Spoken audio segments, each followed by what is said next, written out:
ఇండస్ట్రీలో ఇప్పుడు మనం చాలా వరకు ఇది చూస్తున్నాం, చాలా మంది అమ్మాయిలు కానీ అబ్బాయిలు కానీ మన తెలుగు వాళ్ళు యాక్టర్ అవ్వాలని డ్రీమ్ తో ఆశతో ఆఫీసుల చుట్టూ తిరిగి ఆడిషన్స్ కి వెళ్ళి కాస్టింగ్లు కానీ డైరెక్టర్లు కానీ అప్రోచ్ అయ్యి ఆపర్చునిటీస్ రాక తిరిగి తిరిగి నిరుత్సాహపడుతూ ఉంటారు. దానికి కారణం ఏంటంటారు? కారణం ఏంటంటే నిజంగా అసలు అక్కడ ప్రాజెక్ట్ లేవు. అది నువ్వు అనుకున్నావు ఫస్ట్ లేదు. ఆడిషన్ ఎక్కడ జరుగుతున్నాయి? ఆడిషన్ అంటే గుంపులో కవిత. అవును. స్క్రీన్ టెస్ట్ దానికి ఆడిషన్ అనేది డిఫరెన్స్ ఎంత ఉంటుంది? చాలా డిఫరెంట్ ఉంటుంది. స్క్రీన్ టెస్ట్ తర్వాత నెక్స్ట్ స్క్రీన్. అవును, అది ఇంపార్టెంట్. ఆడిషన్ అయిపోయిన తర్వాత స్క్రీన్ టెస్ట్ ఉంటుంది. ఆడిషన్ లో కూడా కొన్ని చూసింగ్స్ ఉంటాయి, మెయిన్ పార్ట్స్ అనేటివి. అందులో కూడా అది ఏంటంటే గుంపులో గోవింద అంటారు. అయితే ఆడిషన్ అంటే గుంపులో గోవింద అంట. మేము ఇప్పుడు ఎవరిని కూడా రమ్మని చెప్పాము. హైదరాబాద్ వచ్చిన అనేం లేదు. ఇంట్లో చేసిన ఆడిషన్ వీడియో పంపి నేను మిస్టేక్స్ చెప్తా, ఈ ఫీజు తీసుకుంటా 8,000 తీసుకొని నీకు గైడ్ చేస్తా స్కిల్స్ అంటే ఇంప్రూవ్ అనికి, అదే నీకు ఛాన్స్ ఇస్తా అని చెప్పి కాదు, నీ స్కిల్స్ గైడ్ చేయడానికి మాత్రమే. నా దగ్గర కాకుండా నువ్వు 7,000 ఇచ్చినా కూడా ఆడిషన్ నువ్వు సెలెక్ట్ అవ్వడానికి ఎలాంటి చూజ్ చేసుకోవాలి క్యారెక్టర్లు, ఎలాంటి చూజ్ చేసుకుంటే నువ్వు రీచ్ అవుతావు, ఇవన్నీ చెప్తావు. అది ఇక్కడ అక్కడ కూడా ఎంత అంటే కొంతమంది రండి మీరు కలవండి అని అట్లా చాలా మంది అంటుంటారు. అక్కడ ఏమి ఉండదు పాపం. వాళ్ళు జర్నీ చేసి అన్ని చేసిన తర్వాత ఇక్కడ టైం పాస్ పిలిపించుకొని ఆడిషన్ చేస్తాం పంపిస్తాం మేము చెప్తామండి అప్డేట్ అంటారు. వాళ్ళు 1 year అయిపోతుంది, 2 years అయిపోతుంది. వాళ్ళు దాని మీద హోప్ పెట్టుకొని ఉంటారు. ఇంకా దేని ఛాన్స్ తీసుకోకుండా ఉంటారు, అంటే ట్రై చేయకుండా ఉంటారు. అది అది అట్లాంటి నమ్ముతారండి. ఎందుకంటే నేను ఇప్పుడు నాకు షూట్ ఉన్నప్పుడు పిలుస్తా అంటే అది నమ్మకం ఉండదు ఎవరికి కూడా.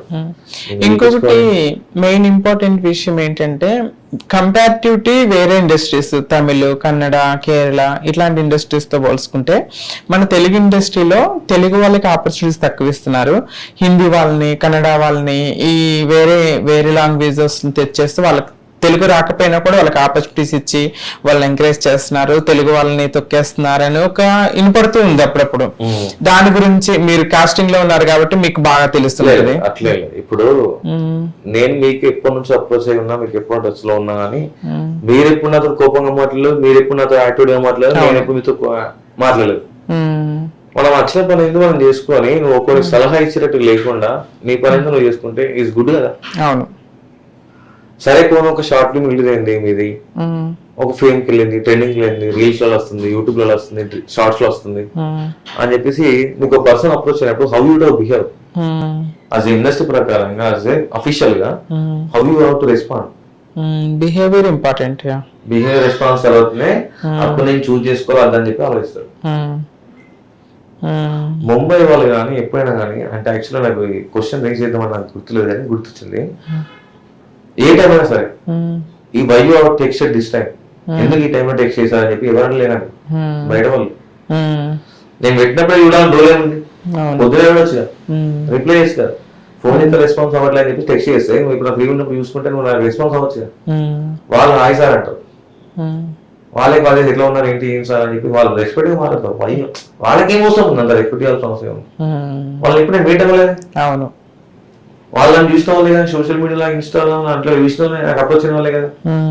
మరి నువ్వేందుకు నేను నీకు అప్రోచ్ ఇచ్చి నేను నీకు రెస్పెక్ట్ ఇచ్చి నీకు అప్రోచ్ అవుతే అదేంటి ఇదేంటంటే వార్నింగ్ ఇచ్చినట్టు నేను నీ హస్బెండ్ ఏం కాదు కదా వార్నింగ్ చేయడానికి, క్వశ్చన్ రేజ్ చేయడానికి. ఇది పలాంది సో అండ్ సో అని చెప్పి నేను చెప్తాను. దాన్ని బట్టి మీకు ఓపెన్ కూడా ప్రొసీడ్ అవుదాం, లేకుంటే స్టోరీ నేషన్ కావాలంటే స్టోరీ నేషన్ కద్దాము, షూట్ లొకేషన్ ఎప్పుడు ఉంటుంది, ఎక్కడ ఉంటుంది, ఏదైనా I can give everything, each and everything. Me parents లేకపోతే నేను వస్తా, నేను మీతో ఉంటా. ఇవ్వద్దు గాలిలో ఫోన్ చేసి హలో అమ్మ ఇట్లా షూట్ ఉంది అక్కడ వెళ్ళిపో అమ్మ అంటే స్టోరీ ఏంటో తెలియదు, నీ క్యారెక్టర్ ఏంటో తెలియదు, నువ్వు ఫోకస్ ఏంటో తెలియదు, నీ రోల్ ఏంటో తెలియదు, నీ పాత్ర ఏంటో తెలియదు, నీ కాస్ట్యూమ్ ఎలా ఉంటుందో తెలియదు. ఈ రెండు నచ్చుతాడు. నీ కాస్ట్యూమ్ ఇది, నీకు ఇన్ని డేస్ ఉంటుంది, ఇది క్యారెక్టర్, నువ్వు ఇట్లా ఫోకస్ అవుతావు, నెగిటివ్ షేడ్ లో పోతావు అని చెప్పేటోడు వాల్యూ లేదు. ఇంకేం చేస్తావు మేము చెడిపోతా అంటే ఇది అర్థం అలా చెడిపోమే అంటారు. మిమ్మల్ని ఆపి మిమ్మల్ని ఒక ఫ్యూచర్ ఇచ్చి మేము ఫేస్ చేయాల్సిన అవసరం మాకేముంది. అవును. ఇప్పటి వరకు మీరు చేసిన ప్రాజెక్ట్స్ లో ఒక ఫ్యూ ప్రాజెక్ట్స్ మూవీ పేర్లు ఏమన్నా చెప్పగలరా? దేనికి చేశాను, నిన్నే పిల్లాడతా మూవీ అప్పుడు 4 రోజులు తీసారు కదా, దాన్ని మళ్ళీ ఇంకో సినిమా తీసారు రకుల్ పీస్ వాళ్ళ తమ్ముడు అమన్, అందరికి చేశాను నేను. వ్యూ హట్ ఉంది ఆర్జీ సార్ది, లోకేష్ క్యారెక్టర్ నేను పెట్టించాను, అలా చంద్రబాబు గారి వైఫ్ క్యారెక్టర్ నేను పెట్టించాను. అలా ఉన్నాయి ఇంకా మ్మ్. అన్ని పర్టికులర్ మెన్షన్ చేయకూడదు కానీ అవునవునులేండి. ఇప్పుడు అప్కమింగ్ ప్రాజెక్ట్స్ ఏమైనా ఉన్నాయా? అప్కమింగ్ అంటే ఇప్పుడు నేను చెప్పాను కదా, without advance I don't want take. నేను చేయను, తీసుకోవడం అవసరం లేదు నాకు. ఓకే అంత రోజుకి మంత్కి 300-400 సినిమాలు వస్తాయి. ఓకే. నాకు అడ్వాన్స్ తీసినోడు నాతో పని చేసుకోవాలనుకున్నాడే నాకు important. It's true. Nice nice. So final question, మీరు ఇప్పుడు ఇండస్ట్రీకి రావాలనుకునే వాళ్ళకి, ఆర్టిస్ట్ అవ్వాలనుకున్న వాళ్ళకి, యాక్టర్గా లేకపోతే అబ్బాయి అయినా అమ్మాయి అయినా యాక్టర్గా వాళ్ళ కెరీర్ బిల్డ్ చేసుకోవాలి అనుకునే వాళ్ళకి, ఎందుకంటే కాస్టింగ్ త్రూ వెళ్తే బెస్ట్ ఏంటి, కాస్టింగ్ లేకుండా డైరెక్ట్గా వెళ్తే డిసడ్వాంటేజెస్ ఏంటి, వాళ్ళకి మీరు ఇచ్చే అడ్వైజెస్ ఏంటి? అదేంటంటే ఇప్పుడు లక్ అని అంటారు, బట్ లక్ అది ఉంటుంది ఇది ఉంటుంది, 50-50 ఉంటుంది ఏదైనా కూడా. బట్ ఏంటంటే మేమేంటంటే మీకు మీ క్యారెక్టర్ మీరేందో మీకు గుర్తించుకోవడానికి మీకు టైం పట్టింది. ఆ టైం పట్టడానికి మీకు కొన్ని వేస్ట్ అవుతాయి. అట్లా ఏంటంటే మీకు ఈ క్యారెక్టర్ సూట్ అవుతుంది, ఇది బెస్ట్ అని చెప్పి నేను చెప్తాను. దానికి నేను ఊరికి సర్వీస్ చేయను. మీకు సర్వీస్ చేసి నేను ఊరికే మీతో మాట్లాడించుకునే అవసరం నాకు లేదు. నేను దానికంటే ఒక ప్రాసెస్ పెట్టుకున్నా.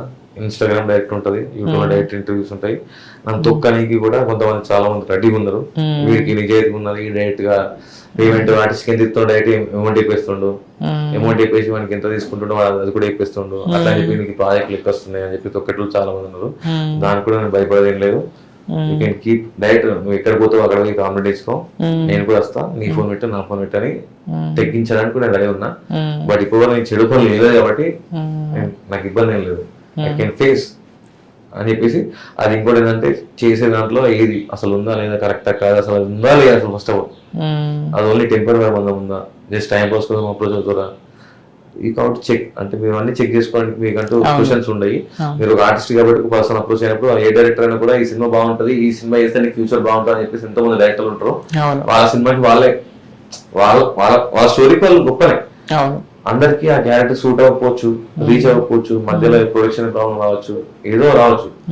బట్ చూస్ చేసుకునే విధంగా మీది ఇప్పటివరకు సెలబ్రిటీస్ వాళ్ళందరూ సెలబ్రిటీస్ అయ్యారు అంటే వాళ్ళు ఎన్ని ఫేస్ చేస్తే ఎన్ని ఫెయిల్ అయితే వాళ్ళు ఆ స్టేజ్కి రీచ్ అయ్యారు. అంటే వాళ్ళకు మైనస్ వాళ్ళ ప్రాబ్లం ఏంటో తెలుసుకున్నారు, మిస్టేక్ ఏంటో తెలుసుకున్నారు కాబట్టి వాళ్ళు రీచ్ అయ్యారు. మీరు కూడా తెలుసుకోవాలి. మనం తీసుకునే చూసింగ్, పర్సన్ రిసీవింగ్, మనం ఎట్లా రిసీవ్ చేసుకుంటాం అవుతామని. పెద్ద పెద్ద వాళ్ళు కూడా ఇప్పుడు సెలబ్రిటీస్ కూడా కొంతమంది మనకి రిసీవ్ చేసుకుంటారు, మంచిగా రిసీవ్ చేసుకుంటారు. కొంతమంది మనకి ఉల్టా మాట్లాడతారు కానీ వాళ్ళతో ఎట్లా ఫోన్లు ఇచ్చుకోవాలో నాకు తెలుసు. నీది 10 లక్షలు అయితే 15 లక్షలు ఇస్తా అంట, నువ్వు ఎక్స్పెక్ట్ చేయవా? అవును. ఇందాక మీరు మాట్లాడుతూ ఒక మాట అన్నారు, మధ్యలో ప్రాజెక్ట్స్ ఆగిపోతా ఉంటాయని. నేను కూడా చాలా చూసాను. నేను యాక్ట్ చేసిన కూడా 1-2 రిలీజ్ కాకుండా ఆగిపోయినాయి. ఎందుకు అసలు రీజన్ ఏంటి? డైరెక్టర్ ప్రొడ్యూసర్ కి ఇష్యూసా, లేకపోతే ఫైనాన్స్ లేక, ఆర్టిస్ట్ లో సరిగ్గా చేయక, వాట్ ఈస్ రీజన్స్? ప్రొడ్యూసర్స్ కి అమౌంట్ రాకపోవచ్చు. వాళ్ళు ఇప్పుడు ఒక్కదానికి ఒక తిరిగా బడ్జెట్స్ ఉంటాయి. కొన్ని టైంలో పర్సన్స్ ఎక్కువైనప్పుడు, లొకేషన్ లో ఐటమ్స్ ఎక్కువైనప్పుడు బడ్జెట్ ఎక్కువ పడిపోతుంది. మనం 1 CR అనుకున్నాం అనుకోండి, ఆ 1 CR 2-3 days లో అయిపోతుంది అన్ని ఇచ్చేసేదాన్ని. అప్పుడు మళ్ళీ ఇంకో 1 CR అయితేనే నువ్వు షూట్ లొకేషన్ వెళ్ళొచ్చు, లేకుంటే పోరాదు. అందరికి అడ్వాన్స్ ఇస్తేనే వచ్చేది, వాళ్ళు ఎవరు రాదు కదా. వాళ్ళు కూడా రెంట్లా తెచ్చుకుంటారు కదా, వాళ్ళకు ఏజెన్సీస్ ఉంటాయి, మెయింటెనెన్స్ ఉంటాయి, ఆఫీసులు ఉంటాయి, అవన్నీ ఉంటాయి. కాబట్టి వాళ్ళకి అవన్నీ ఉండడం వల్ల కొన్ని మిస్ అవుతాయి. ప్రొడక్షన్ ప్రాబ్లం అవుతుంది, లేకపోతే షార్ట్స్ మిస్ అవుతాయి. ఇవన్నీ ఉంటాయి. ఒకటే రీజన్ ఉండదు, చాలా రీజన్స్ ఉంటాయి. సో మీరు కాస్టింగ్ డైరెక్ట్ అవ్వటం వల్ల మీ కాస్టింగ్ త్రూ మీరు చాలా హ్యాపీగా ఫీల్ అయిన రోజు, లేకపోతే మీకు అప్రిషియేషన్ వచ్చిన ఇన్సిడెంట్స్ ఏమైనా ఉన్నాయా? ఈ మూవీకి కాస్టింగ్ చేయడం వల్ల నేను చాలా హ్యాపీ ఫీల్ అయ్యాను, నన్ను అందరూ అప్రిషియేట్ చేస్తారు అని ఒక అప్రిషియేషన్ ఎప్పుడు థింక్ చేయాలండి. నాకుంటే ఎవరో అప్రిషియేట్ చేస్తారని కాదు, అంటే మనకి సెల్ఫ్ సాటిస్ఫాక్షన్ కూడా ఉంటుంది కదా ఈ కాస్టింగ్ చేసినందుకు. అప్రిషియేట్ చేస్తారని చెప్పి కాదు ఇక్కడ. ఇప్పుడు నాది సెల్ఫ్ అనిపించినప్పుడు ఒక్కళ్ళు అప్రిషియేషన్ నా సెల్ఫ్ అనేది బాగా ఇంపార్టెంట్. యూ ఫీల్ హ్యాపీ, నాకు అబ్బా నేను ఈ క్యారెక్టర్ కి అమ్మాయిని పంపించాను, ఐఎమ్ వెరీ హ్యాపీ, ప్రౌడ్, బాగా చేస్తుంది అన్న ఫీలింగ్స్ ఉంటాయి. నాకు అనిపించింది ఎవరికి అసలు వాళ్ళు యాజ్ ఏ ఇంట్రడ్యూస్ అవుతారని అనుకోలేదు.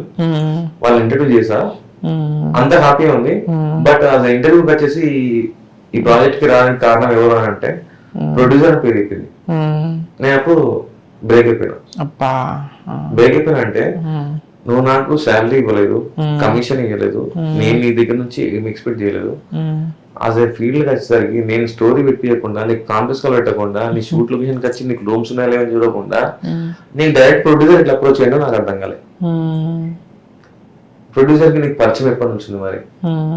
నీకు నాకు ఎప్పటి నుంచి పరిచయం ఉంది? అతని పేరు ఎట్లా ఎక్కువ, నా పేరు ఎట్లా దిగాలేదు? మరి నీకు పైసలు ఇచ్చిందా మరి? చెప్పు మరి. పుట్టించిన తల్లిదండ్రులు మర్చిపోతే ఆ బతుకు జీవితం కూడా బతికే కాదు. అవును, ఇది చాలా అప్పుడు ఏదైనా బ్రేక్ అవుతుంది. ఏది ఉండకపోవచ్చు, తినడానికి కూడా తిండకపోవచ్చు, కొన్ని టైంలో ఉండదు.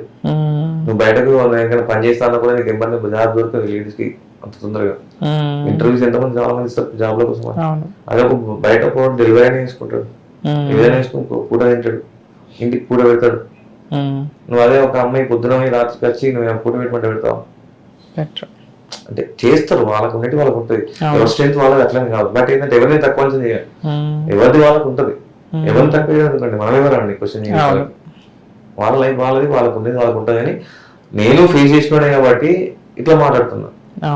నేను ఫేస్ చేయకుండా అట్లనే కంటిన్యూ అయితే come to my office, I have total production, each and everything. మీరు ఏం చేయకండి, జస్ట్ మీరు టైం చేయండి అని అంటారు. ఇంకేం కావాలి వచ్చినందుకు ఇంత మీకు ఎంత ఇప్పటి దాన్ని బట్టి ప్రొవైడ్ చేయాలంటే ప్రొవైడ్ చేస్తాం. నెక్స్ట్ ఏమైనా ఉంటే యాడ్ చేసుకుని ఇద్దాం అని చెప్పేసి అంటారు. మీ ఫ్యూచర్ లో ఇంకేమన్నా ప్లానింగ్స్ ఉన్నాయా కెరీర్ లో సెటిల్ అవటం? ఓన్ ఆఫీస్ పెట్టినామంటే మనం ఒకరికి చేయబెట్టట్టు ఉండదు. ఓటీటీస్ ఉన్నాయి కాబట్టి, యూట్యూబ్స్ ఉన్నాయి కాబట్టి మనం ఓన్ ప్లాన్ చేసుకున్నామంటే అసలుకి మనం గోల్ రీచ్ అవుతామా లేదా, రీచ్ అవ్వక ముందే చనిపోయిన వాళ్ళు చాలా మంది ఉన్నారు, బాధపడే ఉన్నారు. వాళ్ళని గోల్ రీచ్ అయితే వాళ్ళకి బడ్జెట్ ఇద్దరు కంటెంట్. అవును, ఎన్నో కంటెంట్ వెళ్తాయి. అవును, thank you so much Nani గారు. పిలవగానే మా ఛానల్కి వచ్చి మంచి ఇన్ఫర్మేషన్ ఇచ్చారు. మళ్ళీ ఇంకంటే మనం మాట్లాడుతున్న కొద్దీ కాస్టింగ్ గురించి చాలా చాలా విషయాలు తెలుస్తాయి. ఆడియన్స్ కూడా ఒక ఇన్ఫర్మేషన్ ఇస్తాము. ఆర్టిస్ట్ అవ్వాలనుకున్న వాళ్ళకి కూడా మీరు చెప్పే నాలెడ్జ్ అనేది ఉపయోగపడుతుంది. మళ్ళీ ఇంకొక ఎపిసోడ్ లో మరిన్ని విషయాలు మనం చర్చించుకుందాము. So thank you so much. చూసారు కదండి, ఈరోజు మన కాస్టింగ్ డైరెక్టర్ నాని గారు కాస్టింగ్ సంబంధించి ఆయన పర్సనల్ లైఫ్ గురించి చాలా విషయాలు మనతో ముచ్చటించుకున్నారు. మరొక ఎపిసోడ్ లో మరొక స్పెషల్ గెస్ట్ తో మీ ముందుకు వస్తాను. అప్పటి వరకు స్టే ట్యూన్. బాయ్.